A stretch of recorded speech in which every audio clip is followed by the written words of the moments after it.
If it can help someone else or if someone can relate to it, then that's cool because I want to recover out loud so that someone doesn't die in silence. Welcome to Starve the Demon, where we recover by any means necessary.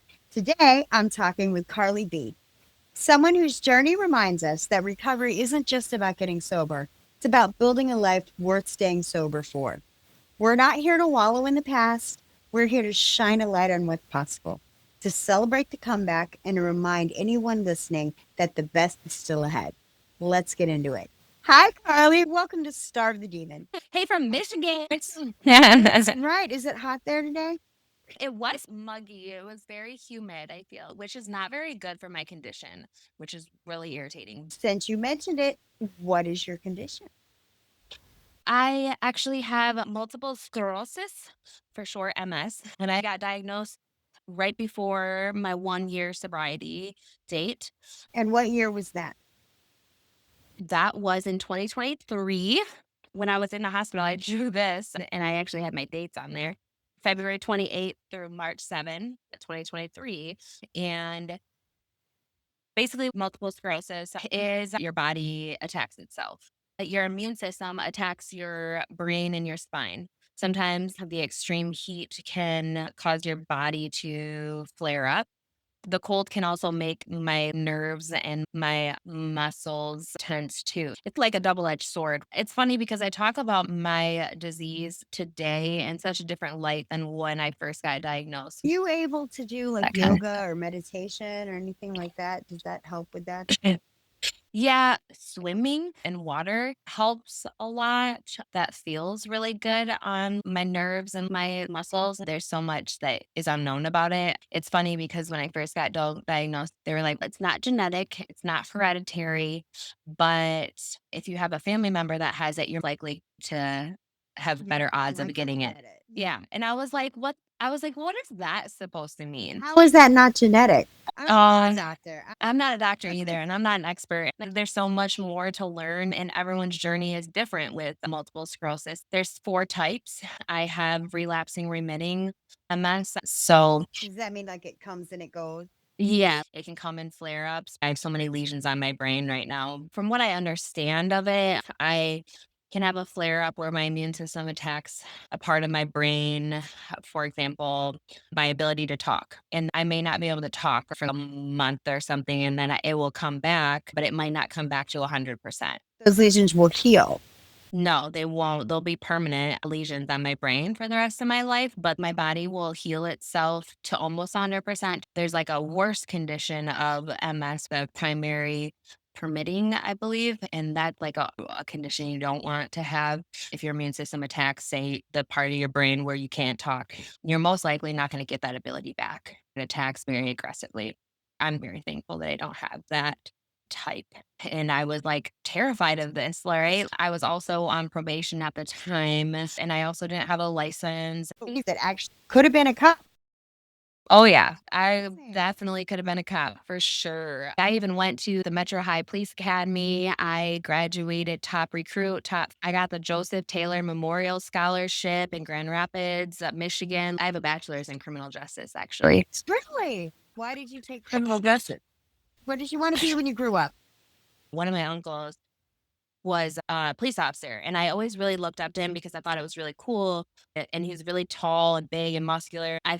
Felt safe around him because he was just like the father figure guy that felt like a bodyguard, protect you. You. Yeah, like the big protector guy. He would come around with his police car when we were like really young, and we just thought it was so cool. But then when my brother started going to jail and stuff at a young age, I started to see that I wanted to help people like my brother. And I wanted to go into probation and start working with juveniles because I wanted to help them and try to redirect them, but also be like a trusted person Yeah. to tell them, like, listen, I know the struggle, That's how but recovery works. That's what sponsorship is. It's not, yeah, this is what you should do. This is what I did. yeah. Yeah, I wanted to go in there and be like, listen, like I've had it rough. I know, and especially with the juveniles because it starts with the youth. Catch them early. Maybe you could save them from a lifetime of crazy. Yeah, and because my brother started dealing drugs so young, I think my mom passing impacted him more than he wants to admit that it did. After my mom's death, my dad checked out and he just started drinking even heavier and heavier, and then he just kinda abandoned us, just not there. And my brother was the only boy in the family. There was 3 girls that got all the attention and him, and I think that he felt like the outcast. There was one time I saw a dealer come over and punch him in the face, and my twin sister was crying, and it was just awful. And we were probably 10 years old at the time. I feel like I grew up a lot faster than I had to. At survival mode early and stayed there. Yeah, I never felt like I got out of it. That's really why I went into criminal justice because I really wanted to help the youth. I love people and I love helping them. And I wanted to be able to come in and be the change that you want to see in the world, right? Yes, absolutely. And so that was the idea. Before my year of sobriety, I got diagnosed. I ended up in the hospital with this, and I was just like, oh my gosh, like my world is ending. And what is the point of staying sober for this? It was just a lot. Thank God you were so. Yeah. Yes, absolutely. Handle that and deal with that and comprehend that and do whatever it is that you need to do for that. Because if you're not sober, Oh, yeah. There was a turning point in my drinking career. At one point, it was all fun and games. I thought it was normal just partying. I thought that was what people just did. And then I started to feel like I needed to hide it from the people that kept telling me, like, Carly, you need to stop drinking and driving. And Carly, you were so belligerent drunk last night. Do you know what you said last night? Or do you know what you did last night? I had no idea. I blacked out. And at that point, when people started telling me those things, it definitely for me, it hit home, but at that point, I was like, "Hey, guys, I'm tired. I'm just gonna go home and go," and then I would pick up a bottle on the way home, and then I would just drink a whole bottle by myself and then get blackout drunk hiding it instead of taking their advice, but then I would start filling myself with shame and filling myself with guilt. It just kept piling up like a dirty laundry pile that just right, kept getting higher and higher. you're feeling these low frequency emotions and you don't want to feel that way. So what do? You drink more. Yep. I was a blackout drunk and that was frightening. Better to pass out Yep. and be harmless than to black out and be like a demon run zombie. Like you're the puppet and the demon's running you and you're saying and doing things and you don't even know what it was. And then the next day somebody's telling you and you're like, I don't remember, but I'm sorry. Yeah. You really are truly sorry, but you're not even sure for what.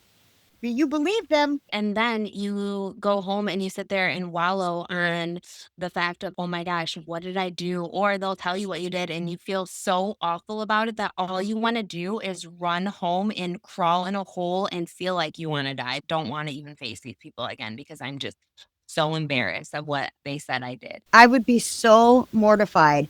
And then I would apologize. Of course, it doesn't matter. You still are accountable, right? But I didn't want to be accountable. I wanted to hide from it. And okay, you told me and I'm sorry, but I don't want to talk about it anymore.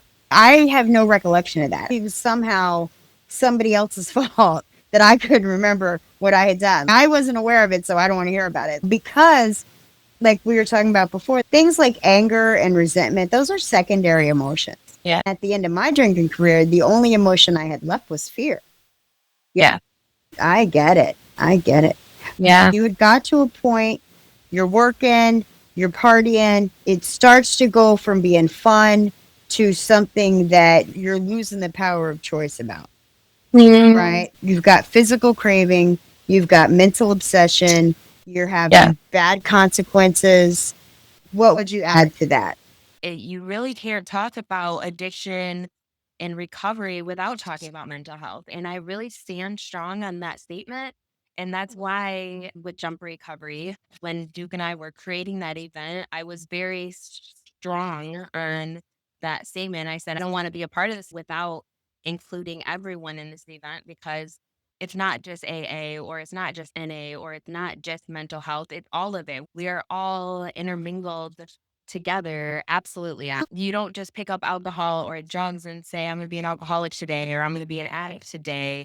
There's something behind that. There's trauma. There's something that you're covering up. You're picking that up to heal something or to try to ease something.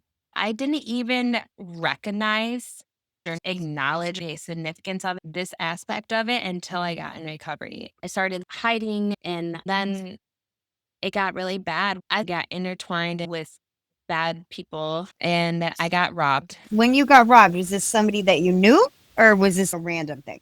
Yeah, someone I knew, and it was related to alcohol. You don't say. Yeah. But at the time, I think I was in denial. I didn't know if I could even admit to myself that it was even happening or that I allowed myself to get there. Did like you come home one day and all your stuff was gone? Yeah. Yeah. So I let them into my home the night before. The next day, I left to go to work. I locked my apartment and I came home from work, and my apartment was unlocked. I had a spare key. And when I walked in, everything was a mess. My couch pillows were all like flipped up. My TV was gone, everything. I walked in the door. I remember like dropping my purse and I just didn't know what to do. I was in shock. I called the cops. I did a report, and then I went back to my work because I didn't feel safe there. I had an idea of who it was. It was a bad judgment call. Alcohol strikes again. It was someone that I knew and never ended up catching him. I just felt empty after that. I remember calling my cousin who was in the Air Force and crying to him on the phone. I can't do this. I don't know what to do. I feel so lonely in this world. I remember calling him and I just felt like I didn't know where to go or where to run or where to hide or where to scream or where to whatever. And he was like, "Why don't you just come move down to South Carolina? Why don't you come live with me?" I was like, "Okay." Most of the stuff that was valuable to me was already gone at that point. Like in your early 20s at this point. Yeah. I just made that quick decision. I didn't even think about it too long. I was just like, yeah, all right, cool. I'm coming. I sold the rest of the stuff that was in my apartment. I cashed out my bank account and I had $500 in my wallet. And I packed the rest of the stuff that I owned in my little Suzuki XL7. I drove down from Michigan to South Carolina and I started a new life. Or tried to. And I thought that I was leaving all of that mess behind me, but come to find out, I was not. I thought that it was going to rejuvenate me. It was so cool to be in a different state and it was so cool to meet new people. But I truly don't feel like you can walk through a door unless the version of yourself is ready to. But I was spontaneous and wanting to go. So I did it. Demon was already strong. Yep. Demon was with you. Yep. It followed me. And so when I got down there, I found a job. I ended up being a supervisor there. And I was also working a restaurant on the side because I just love the service industry. Customer service. Waitress, because I'm an excellent waitress. Yeah. I lack in skill and make up for in personality. Yeah, definitely. I was a waitress and I still am. I still serve on the side and I do love it. I love people. I love being a part of their experience. I love making their experience better. I fell in love with the hustle, the grind, but I couldn't stop drinking. I just couldn't. I didn't really feel like I had a choice. And one of the things that was very significant in the beginning of my recovery was someone told me, "Carly, you have a choice to choose how to react to a situation. You may not get to choose like what happens in your life, death in the family or a car accident or someone robbing you or whatever, but you can choose how you react to it and you can choose your actions and you can choose what you say." When I got back to Michigan and eventually when I got to the tables and I told them about me going to South Carolina after I got robbed, they were like, "Oh my god, you did the whole thing that the AA book, the big book talks about, how like people try to move." And I was like, "Oh my god, I didn't know I did that." Because everywhere you go, there you are. Yeah. And your So demon goes with you.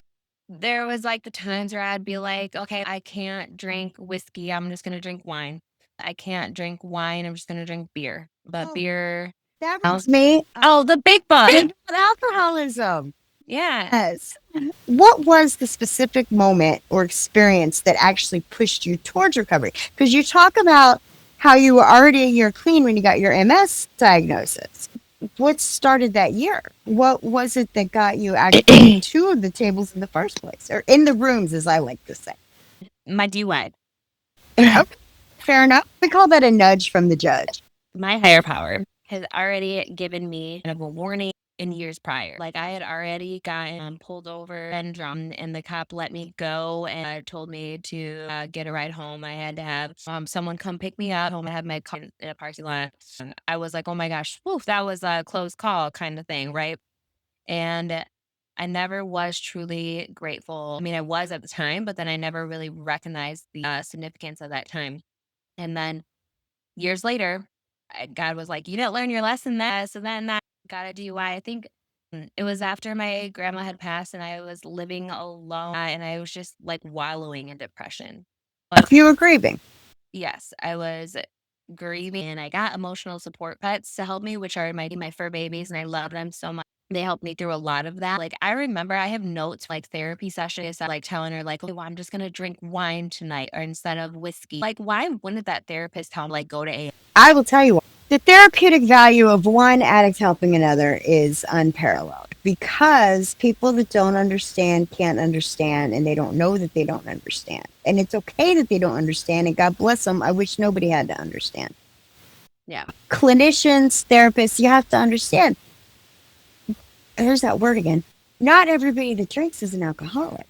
That therapist herself might go home and enjoy a glass of wine. I live down south, honey. We use whiskey like medicine. Oh, you got a headache? Give a shot of whiskey. The baby's teething? Put some whiskey on their lips. You got cramps? Here's a whiskey. You got a cold? Here's some hot whiskey. Here's a hot toddy. Put a tea bag in there. Listen, that's a real thing.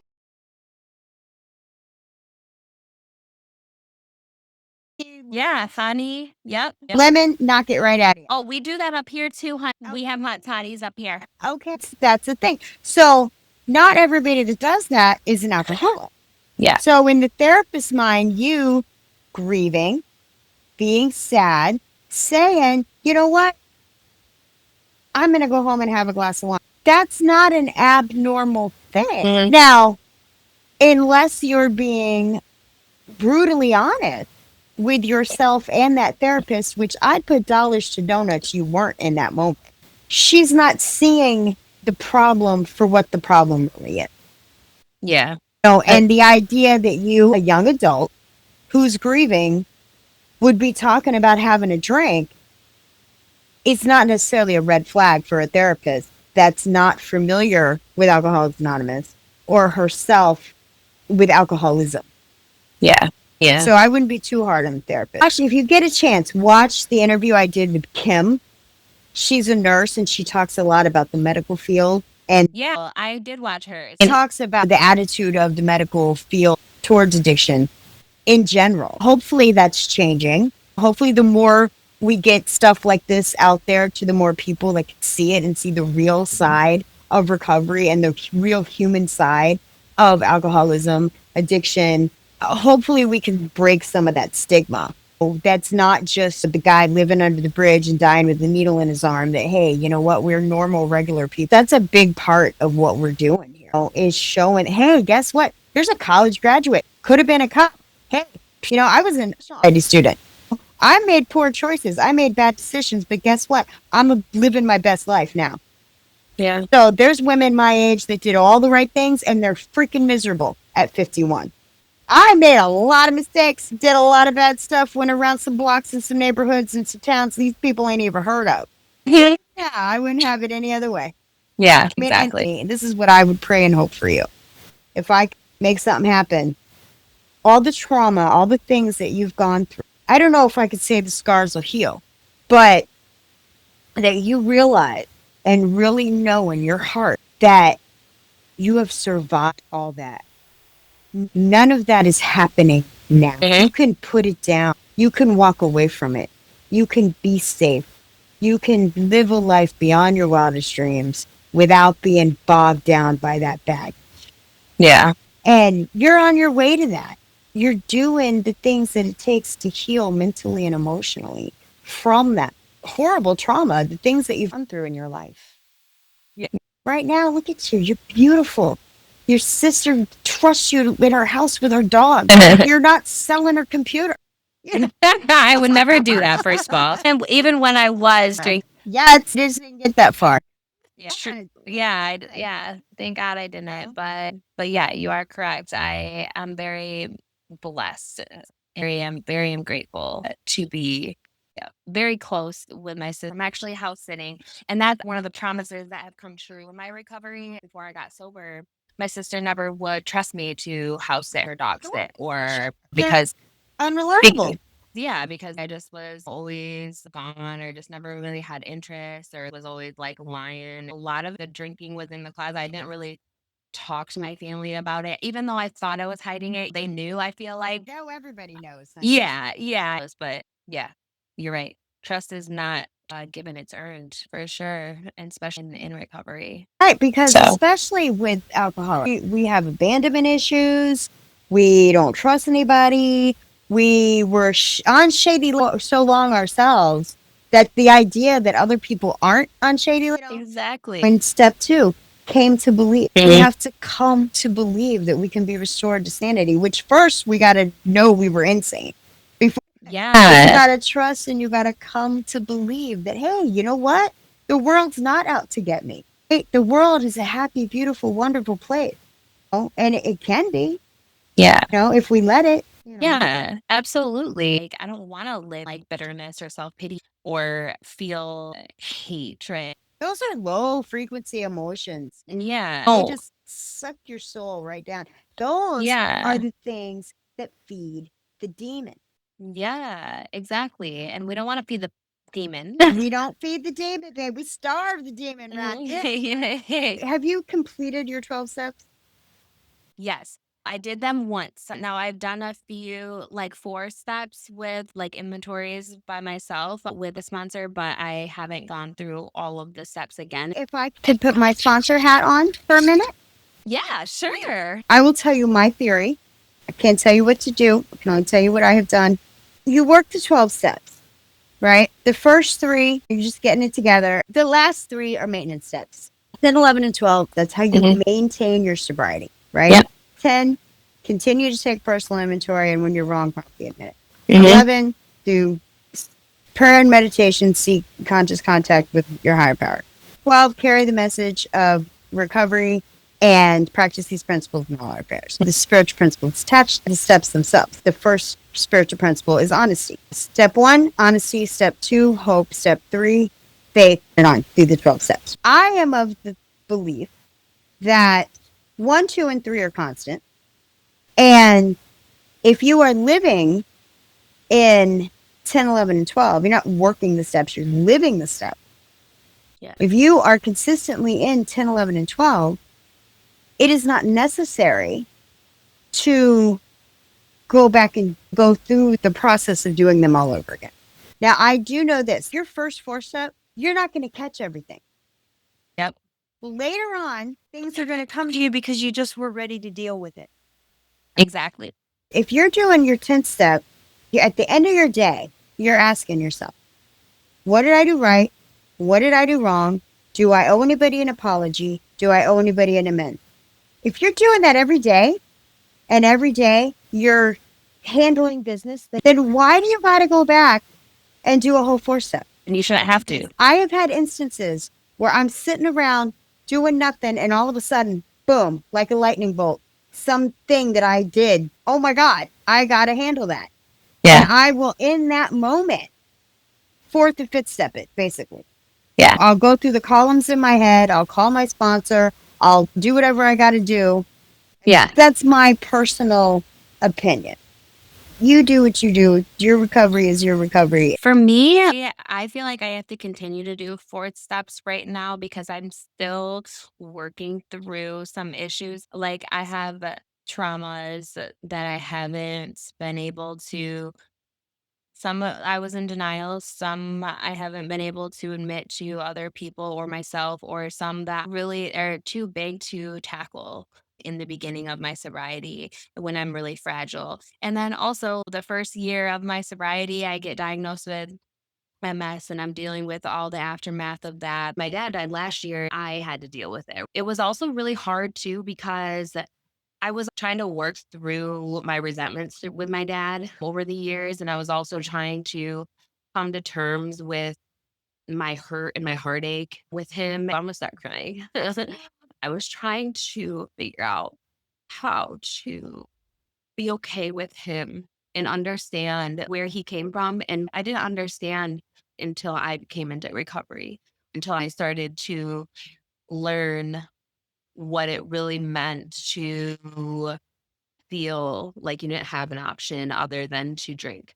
And before that, I always used to tell him, "Why do you pick the bottle over your kids? Why would you choose that?" And I used to tell him I hated him all the time. And I would refuse to let him back in my life because of that. And then when I got into recovery, I was learning and growing within myself, and I was trying to figure out how to make those amends with him and trying to come to terms with my resentments with him and trying to talk to him, but I was too late. And that's what eats me up inside sometimes today. And I know that I can't do the what if or what would I have said or what would he have done or whatever.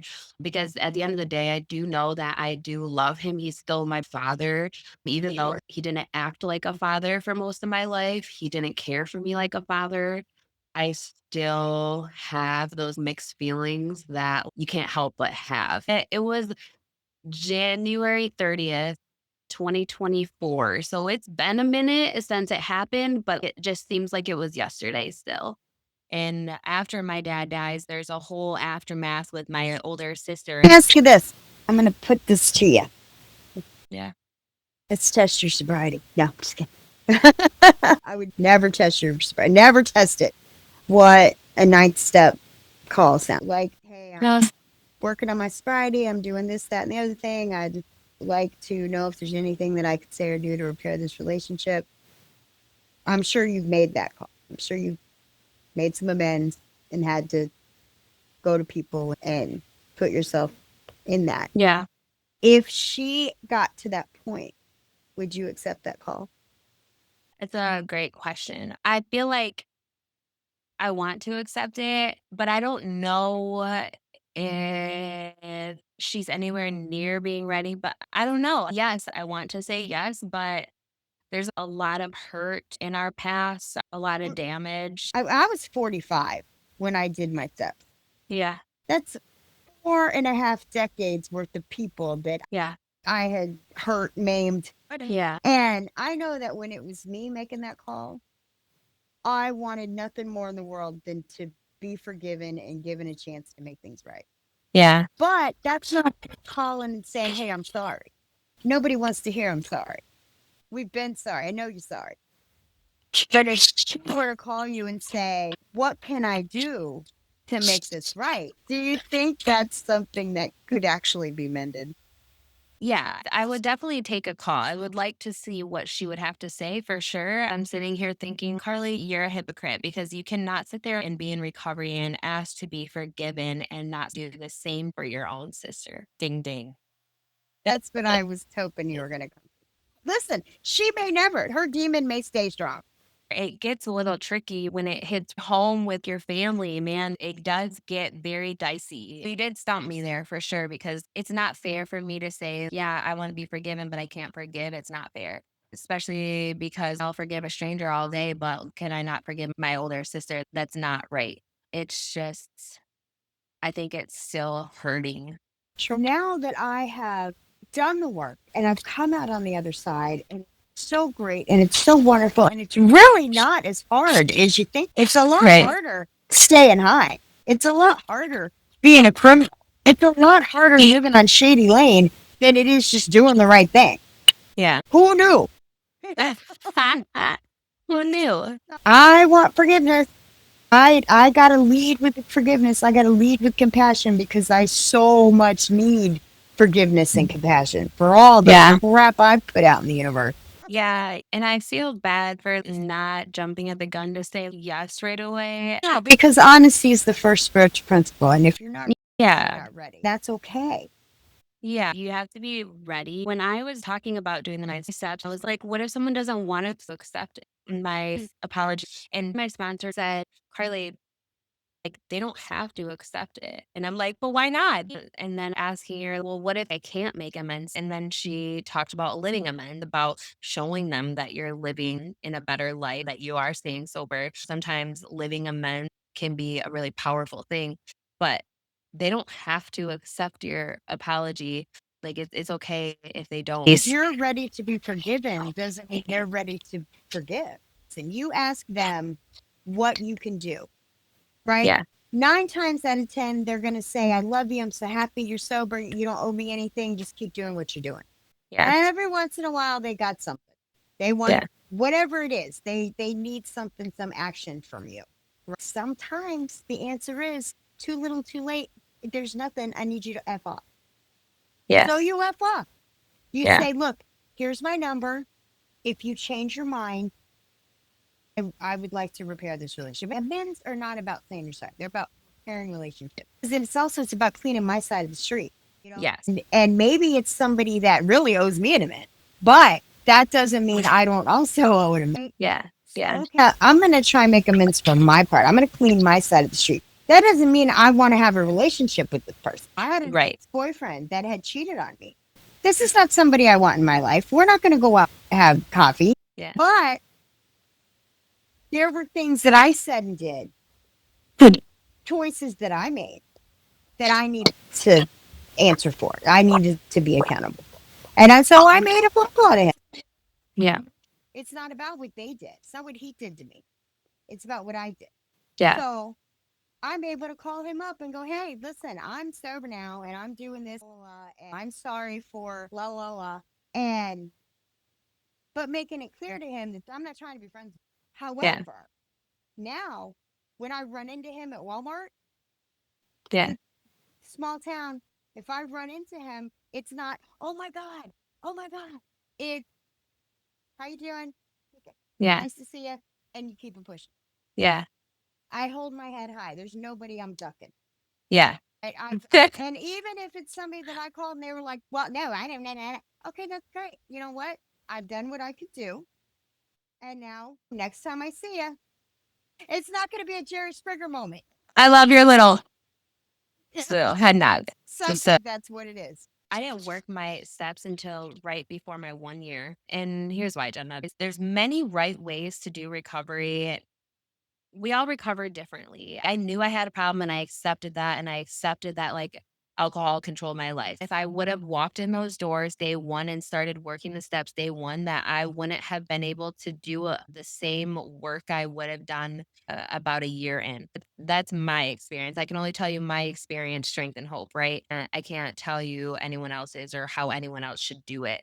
But I can tell you what works for me. I know as we get longer in our sobriety, we comprehend the literature in different ways. And the more you read the book, the more things pop out at you in different ways. Like when I did my first speaker meeting, when I first told my story, I was so nervous. What if I say something wrong? Or what if I don't tell everything? My sponsor told me, Carly, the first time you tell your story, but you're gonna say it one way, but the second time your story, it's gonna be different. And then the third time you tell your story, it's gonna be different. And you know why?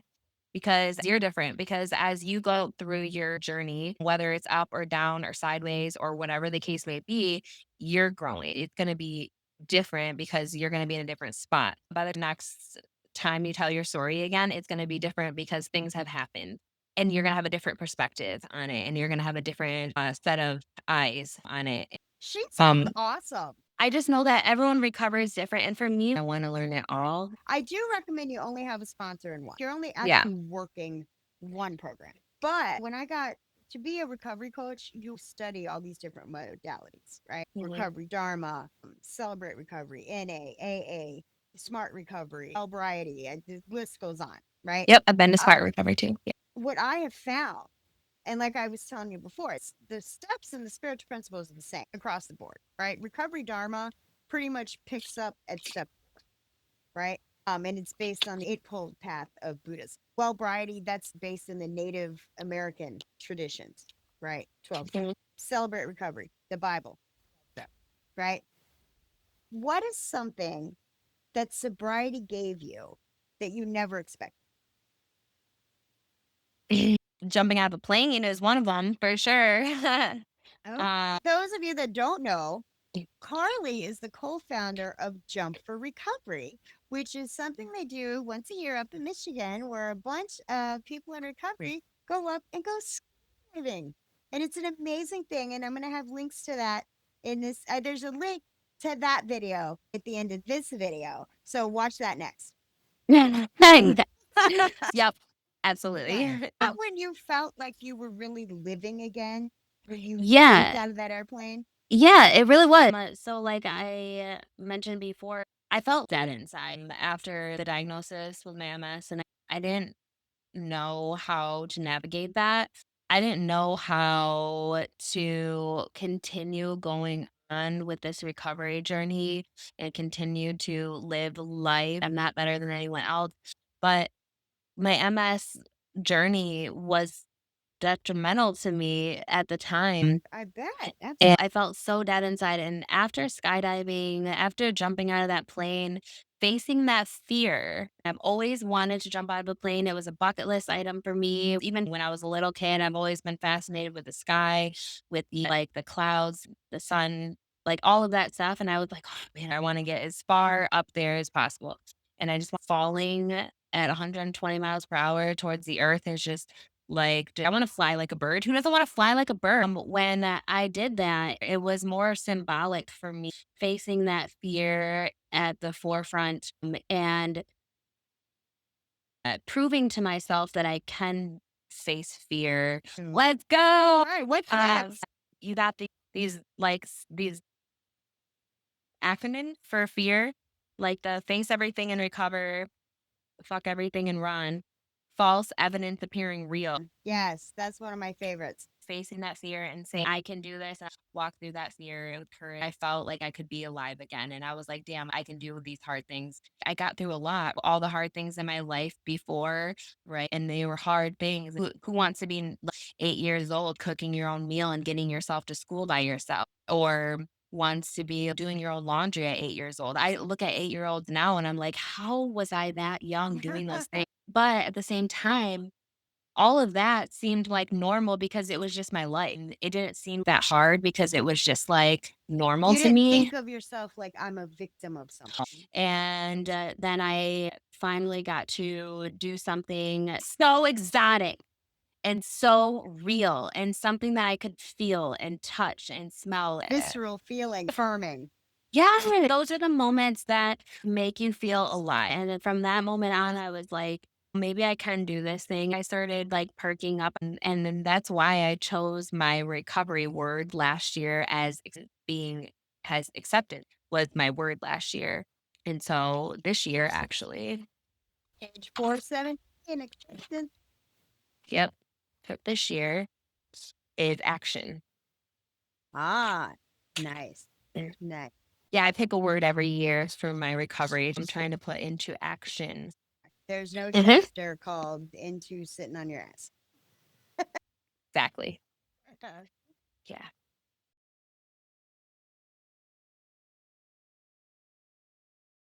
What were your thoughts about AA before you actually went to AA? I went to my first AA meeting when I was 12 years old, but I don't really remember it that I was court ordered to go to AA to get I my don't know what I would do if a 12-year-old walked into a meeting. yeah, I got rushed to the hospital with alcohol poisoning and almost died when I was Oh my 12 years. goodness. And then you just kept drinking anyway. Well, I was 12 years old. I thought drinking alcohol was normal. Thought that was the normal thing. My older brother and sister, they were providing it. We were Sure. kids. We had no parents to take care of us. What do you mean? Like that was normal. Well, I see kids at the meeting all the time because their parents bring them. No, but I was like, What, I had to like, like participate. well, I'm Carly, I'm 12, and I'm an alcohol. Things getting said in them meetings that aren't for 12-year-olds to hear. I can't imagine. Yeah, tell me about it. No, but well, it was court mandated. I had to have my aunt there. I got rushed to the hospital, woke up 3 days later with no remembrance, like what happened. Wow. And It's scary. and then I didn't get to go home after that. They told me that I was trying to commit suicide because my mom had passed away, and like the social workers told me that I was feeling that way. They told me how to feel. They told me how to feel, and Are they right? what? No, I literally told them no. I was drinking with my neighborhood friends. We were literally walking around the block and drinking alcohol. We stole the alcohol from the store. I got really good at stealing from stores at a young age because we had to learn how to steal our food and steal drinks our dad didn't provide. No, they were not right. They shipped me off and locked me up in Pine Rest for a week. and I was like in the Is that suicide like a unit. kitty asylum? It's a mental health facility where they lock you up. Oh, That was when I was yeah. 12 too. The Mary Adams Strang unit of Yeah. Winter Haven Hospital. It's an Yes. adult facility now. And when I got Baker acted as an adult, I went back to the. Oh my gosh. Yeah. And that was terrifying. That was also another very traumatic event at a very young age. You were in there with kids who really were suicidal. Yeah. Who did have And health issues. yes, and when I was in there, someone was in a straitjacket. Someone was locked in a room that was like smearing poop on the wall. I was terrified in there. I couldn't see my family. Put you on antidepressant? Yep. Me? Oh, Yeah. Yep. Yep. And then they told me like if I don't eat the food, I'll stay longer because it's okay. yeah, in the group, you had to abide by what they say and you have to say and do everything they say and do to get out of there. And I wasn't even there for the right reasons. It at a young age, like warped my mind to fall in line to whatever people tell me to do. Even in my workplace today, I feel like I need someone to give me direction. I feel like a scared little mouse. Sometimes I don't feel confident sometimes standing on my own sometimes because I still feel that fear from when you had to do everything that they said. Anyways, that was my first encounter with AA. But to answer your question, life happened. Thank God for my DUI. Thank God. It's the biggest blessing in my entire life. When I came around the tables this time around, I literally had this warped image in my mind thinking that AA was going to be all like young punk kids that were going to be from like jail or prison or something that were forced to come to AA. That sounds awful, right? Okay, that sounds so stupid. You don't know it. Stupid. I went through college and I went through like criminology, psychology, all these things, but they don't teach you about the AA and NA. So when I got in there, I was thinking it was going to be like a bunch of young punk kids, right? They welcomed me with open arms. They just like took me under their wing and I was like, mind blowing. Young punk. I was just amazed, like just astonished. Do you need a big bug? All this stuff. Like, what is this? I got to meet more people. And then there's a lot like older or the older generation than there is younger generation. The young ones just haven't showed up yet. Yeah. In a few years. Yeah. Yeah. It's that kindred. Oh my God, somebody gets it. People told me too, like in the beginning, don't look for the differences, look for the similarities because it's easy to sit there and pinpoint your story's not like mine. You can't relate to the shit that I've been through. You don't know the depression or the sadness or the whatever that I've been through. You don't know what it's like to be homeless. You don't know what it's like to be this, whatever. But in reality, there's nothing that you can say around those tables that someone can't relate to or has been through or knows someone that they can connect you with or point you in the right direction. And you may not have the exact same experience, Yeah. feeling. Yes. You have Yes. felt pain. You have Yeah. felt grief. You have felt fear, hate, anger, resentment, abuse, felt like a victim, been a perpetrator. Yeah. Maybe I didn't rob a bank, but I did something that puts me right up there with bank robbers. Right. No better or worse than that bank robber. Sin. Right. We come to believe because we see it Yeah. over and over again. And that's how the universe talks to you. That's how your higher power talks to you because you hear it over and over again until finally it Yeah. clicks in your head. I feel like you may not have believed it before, but now that the fog has cleared in your mind and you're not all messed up on drugs, you can come back to being like your full true self. You finally get to that point where you can believe there is something greater than myself. Faith is something that I struggle with. I know that there is God and I've always had a strong foundation in that. But when I was really young, I used to really get mad and be like, why would you take my mom? Those normal feelings. I would have to say recovery has made me come to believe that God is not out there to get me, basically. He's not taking things away from me to hurt me. Like my mom didn't pass away to make my life awful. It wasn't like, oh, I'm going to do that because I just want to make Carly's life awful. But for a long time, I felt that way. Whatever happens in my life is not on my terms. It's God's will, not my will. And for a long time, I kept trying to take my will and kept trying to act like I'm God. That's what I was doing for a long Somebody time. said to me one time, and I think it's true, the universe, and when I say the universe, I do that because people get twitchy at the word God. When I was in rehab, one of my counselors said to me, I might do something that hurts you. but I'll never do anything that harms you. And I thought about that. Like when my son was a baby and I take him to get his vaccine, those shots hurt, Yeah. but they don't harm him. They're for his own good. So I'm not doing it to him, I'm doing it for him. Even though in that moment he can't see that, all he knows is that, ow. Yeah. That's how our higher power is with us. If you could go back and whisper something to yourself in early recovery, what would it be? Stop getting so worked up. Stop worrying about what's to come in the future. What's going to come next? Where am I going to end up? All these worries kind of consumed me. I also had anxiety, depression, and mental health stuff. Again, mental health and all addiction is intermingled. However, if I were to whisper something, just to relax and to know that everything is going to be okay. I spent a lot of sleepless nights just in worry, in anxiety, in stress. Let me ask you, how many of the things you worried about came true? None of that. Worrying is like praying for something that you don't want. Oh, there is that theory that the universe hears us no matter what we're saying, Yeah. but it can't tell the difference between do and don't. All it hears is the action. Yeah. I don't know if that's true or not. I don't know. That's one of those things I've come to believe that it's not important for me to know. Worrying is like sitting in a rocking chair. It gives you something to do, but it doesn't get you anywhere. True. Yeah. Dr. Phil said that. Probably a million other people said it too, but I heard it on Dr. Phil. I love the cliche. There's a book called 12 Steps Simplified. I talked to the author, Michael, and in it, he has a list of cliches and what they mean. Oh. Hilarious. You can get the book for free through your local library Oh. on through Hoopla. I had to actually get a library card online. I didn't even have to show my ID. If you purchase the book, that helps Michael out. But free on Hoopla, it's Aw. absolutely hilarious. His interview is on my YouTube channel. He is so funny and so smart. Great guy. What does recovery by any means necessary mean to you personally? Recovery by any means necessary means that recovery needs to be number one. Nothing can come before it. Sobriety, without sobriety, I wouldn't have anything. I need to do whatever I need to do, whether that means I need to move or whether I need to find a new job or whether I need to find a new friend group or whatever the case may be.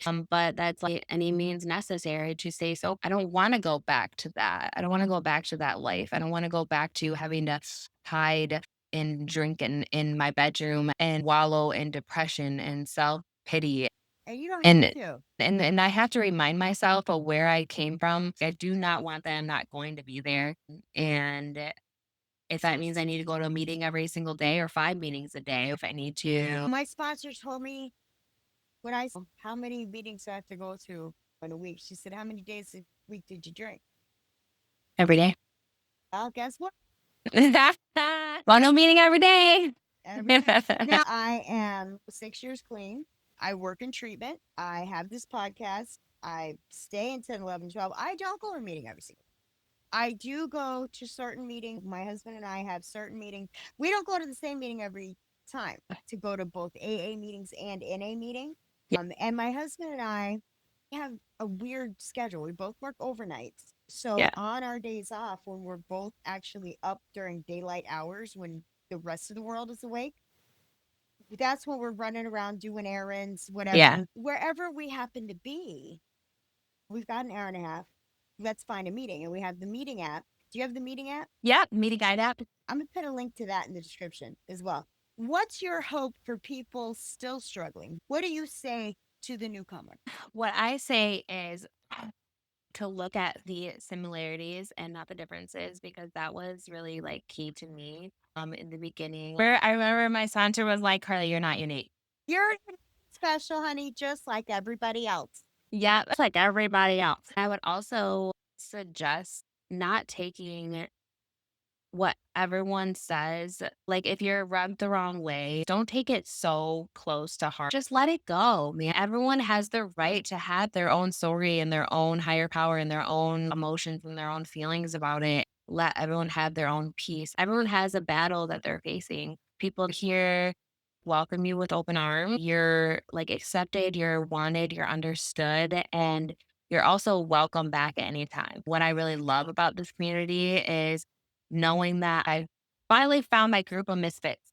We're like a family. We're all fighting on the same on the battlefield. And if someone falls, we're gonna lend a hand to lift you back up, and we're never gonna leave you behind. There's no finish line. There is no certificate that you get. It is a life journey. It is never going to end. Once you make the decision to recover, you are recovering as a human being. You're regenerating your whole mind, body, and spirit in recovery. You are basically turning into a whole new person, working the 12 steps, getting a sponsor, putting yourself into a community, trying to be a healthy citizen of your community and giving back to your community and Right. getting out of yourself. And it's never going to end because you just keep growing. It's a lifestyle. It It's is. a Is there anything else that you would like the audience to know? Is there anything else that you would like to would like to just read one of my favorite readings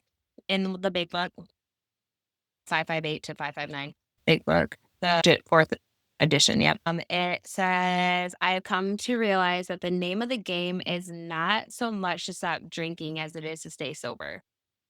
Alcoholics can stop drinking in many places and in many ways, but Alcoholics Anonymous offers a way to stay sober. It's not about trying to stop drinking, it's about how to stay sober. The only step that mentions alcohol is the first one. Yeah. So, good God willing, we members of it may never again have to deal with drinking, but we have to deal with sobriety every day. How do we do it? By learning through practicing the 12 steps and through sharing at meetings how to cope with the problems that we look to boost to solve ba- back in our drinking days. For example, we were told in AA that we can't afford resentments and self pity, so we learn to avoid these festering mental attitudes. Similarly, we rid ourselves of guilt and remorse as we clean out our garbage from our minds through the fourth and fifth steps of our recovery program. We learn how to level out the emotional swings that got us into trouble, both when we were up and when we were down. We are taught to differentiate between our wants, which are never satisfied, Mm. and our needs, which are always provided for. That's key right there. We cast out our burdens of the past and the anxieties of the future as we begin to live in the present one day at a time. We are granted the serenity to accept the things that we cannot change and thus lose our quickness to anger and our sensitivity to criticism. Above all, we reject fantasizing and accept reality. The more I drink, the more I fantasize everything. I imagine getting even for hurts and rejection. In my mind's eyes, I played and replayed scenes in which I was plucked magically from the bar where I stood nursing a drink and was instantly exalted to some position of power and prestige. I lived in a dream world. AA led me gently from this fantasizing to embrace reality with open arms. And I found it beautiful, for at last I was at peace with myself and with others and with God. That's beautiful. Mic drop. It's wise words, young one. I just like that our wants are never satisfied and our needs are always met. That's true. It's a strong statement. We're always going to want something more. You have to be able to look around you and be grateful, not be worried Right. about what you don't have.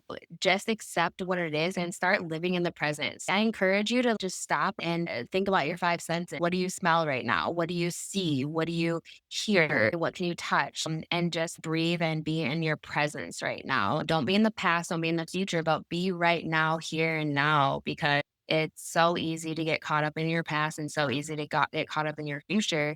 Grateful for you. I'm grateful to know you and have you be a part of my life and Uh, out here telling your story. I'm grateful to be able to facilitate that in any way, shape, or form. I think that you're awesome. And I think the more people get to see that, the better the world is. That's what I think. And I'm probably I right. think you're awesome too. I think what you're doing is amazing. Thanks so much for being here, Carly. Your story is a living, breathing reminder that recovery isn't just possible, powerful. And to everyone listening, you are not alone. There is life after addiction, and it is so worth fighting for. Love everybody and let God sort them out. Keep coming back because I'm going to keep coming back. See you next time. Subscribe,